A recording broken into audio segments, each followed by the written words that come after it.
अस्सलाम वालेकुम नाज़रीन, मैं हूं मलिक सिकंदर याद और आप देख रहे हैं मेरा यूट्यूब चैनल, फेसबुक पेज और टिकटॉक। नाज़रीन, आज बड़ी ही एक्सक्लूसिव डिटेल्स के साथ आपकी खिदमत में हाजिर हूं।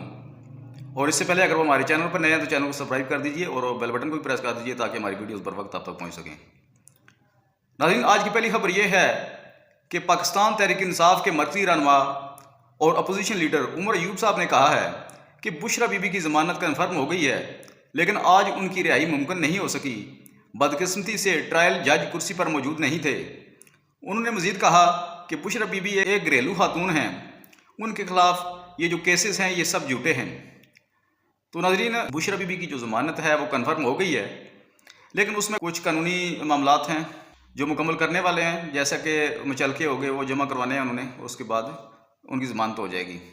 नाज़रीन, आज की जो दूसरी अहम खबर है वो ये है कि कराची बार एसोसिएशन में बिलावल भुट्टो गए और उन्होंने भी वाज़ह तौर पर 26वीं आईनी तरमीम की मुखालफत कर दी है और उसे अदलिया पर हमला करार दिया है।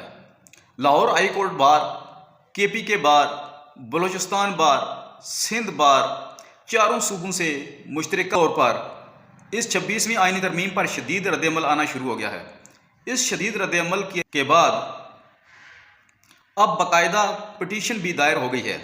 अब बाकायदा अदलिया के अंदर से भी ये आवाज़ें उठना शुरू हो गई हैं, क्योंकि नए चीफ जस्टिस का तकर्रर भी हो गया है।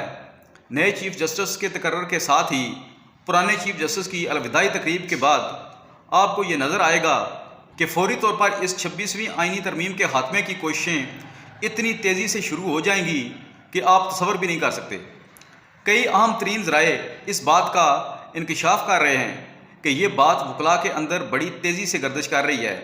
बड़ी तेज़ी से इस बात पर गौर हो रहा है कि अगर 26वीं आईनी तरमीम पर मज़ामत ना की गई, अगर इसे ख़त्म ना करवाया गया, अगर हमने इस पर सख्त रद्दअमल ना दिया, तो फिर इसके बाद 27वीं, 28वीं और 29वीं तरमीम भी आ सकती है।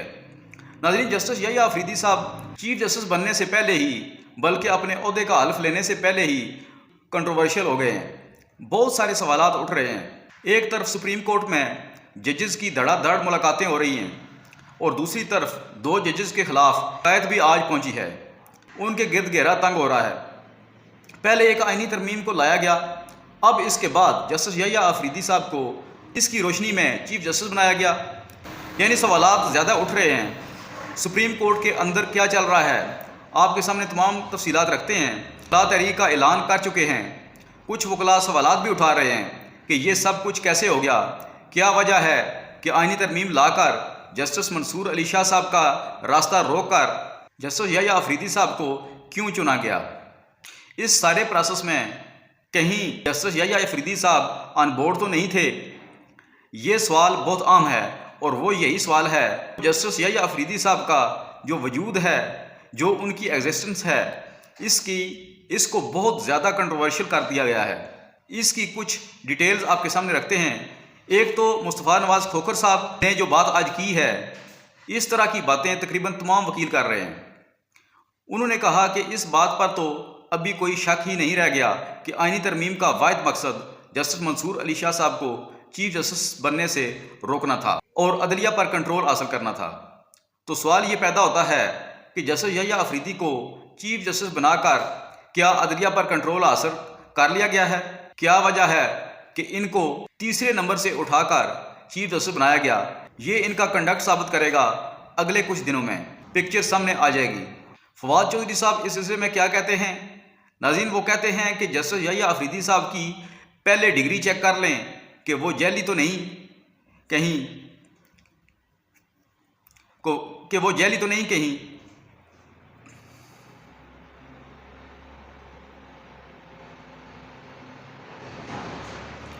ऐसा न कि वो जेली तो नहीं, कहीं ऐसा ना हो कि कल को उनका कोई फैसला पसंद ना आए तो उनकी डिग्री जेली निकल आए। एक तरफ जजों की मुलाकातें चल रही हैं और दूसरी तरफ ऐवान सदर ने जस्टिस यहिया अफरीदी साहब की जो तकरीब अल्फबरदारी है, इसके लिए मेहमानों की जो फरिस्त है उसको तलब किया है।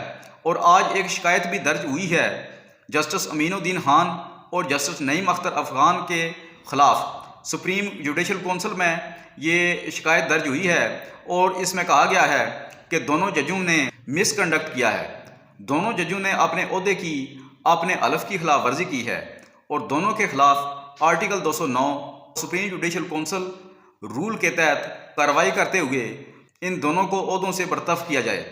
ये भी इस्तदा की गई है कि जस्टिस नईम अख्तर अफगान और जस्टिस अमीनुद्दीन खान जजेस कोड ऑफ कंडक्ट की खिलाफ वर्जी के मरतकब होने से हटाया जाए। दोनों जजेस ने मखसूस नशिस्तों से मुतल्लक इख्तलाफी नोट में इलेक्शन कमीशन और रियासती इदारों को सुप्रीम कोर्ट के फैसलों पर अमल दरामद न करने के लिए उकसाया। दोनों जजों ने जजेस कोड ऑफ कंडक्ट 2, 3 और 9 की खिलाफ वर्जी की है। ये तो अभी केस लगेगा,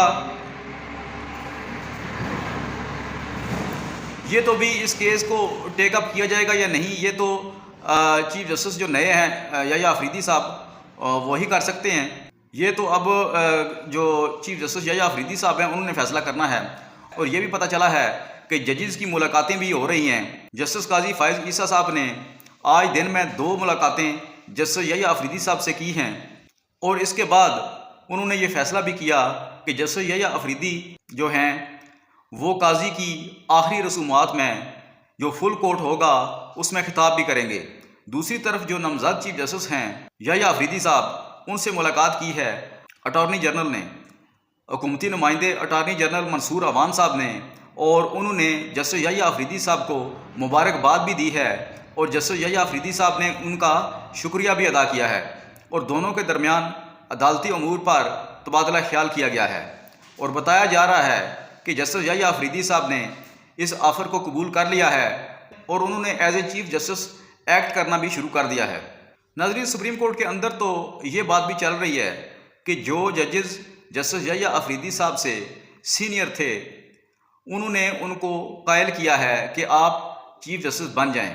ये भी सवाल पैदा होता है कि अगर जो सीनियर जजेस हैं जस्टिस याह्या अफरीदी साहब से, अगर उनको कोई एतराज़ होता तो वो अपने ओहदे से इस्तीफ़े दे देते।